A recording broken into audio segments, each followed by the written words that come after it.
Bonjour et bienvenue sur la chaîne de Green Spider. Donc je voulais revenir avec vous en rétrospective sur ces deux éléments de chez Helicontex, à savoir donc l'anorak Woodsman et le Raccoon dans la version MK2 dans le coloris Crimson Sky, entendez par là ciel pourpre. Alors je l'ai possédé déjà dans la version Taiga Green de manière unie, que ce soit pour le sac ou pour le Woodsman. Pourquoi les avoir choisis en rouge? Tout simplement parce qu'en fait c'était plus difficile dans les coloris verts à être adaptable de manière urbaine, périurbaine ou en littoral ou pour la randonnée tout simplement. Donc j'étais à la recherche d'un coloris. Alors plutôt que de prendre du coyote, du full black ou un mélange, etc., j'ai cherché autre chose et j'avais réussi à trouver donc les versions rouges et sincèrement c'est un super coloris. J'adore ce sac et j'adore ce vêtement, donc cet anorak. Donc c'est pour ça que je les ai repris dans ces coloris. Je possède toujours les autres et vous aurez l'occasion bien entendu, et vous l'avez déjà vu dans les dernières vidéos, en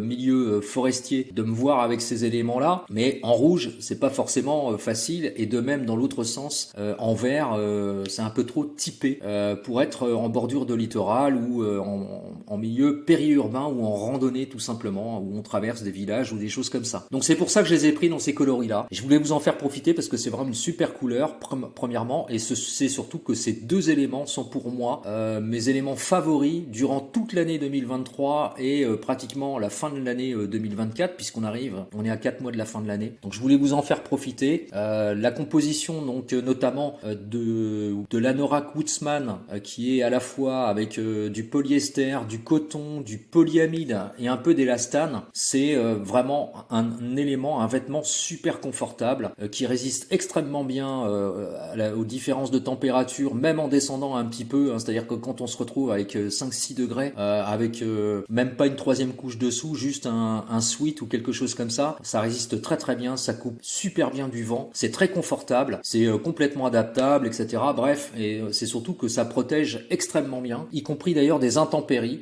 Par ailleurs, on peut le rendre pratiquement étanche, en tout cas ultra imperméable avec de la wax. Donc je voulais vous en faire profiter parce que c'est vraiment un super élément. Donc si vous ne connaissez pas encore, penchez-vous là-dessus parce que c'est vraiment du super produit. Quant au sac, rien à dire, 20 litres, c'est la contenance idéal. C'est un sac qui arrive à se faufiler partout. On peut le positionner n'importe où, on peut le charger ou le laisser avec un minimum dedans. Il est parfaitement adaptable, très confortable. Bref, c'est un super sac. Donc voilà, je voulais vous en faire profiter. C'était, on va dire, mes deux éléments coup de cœur de l'année.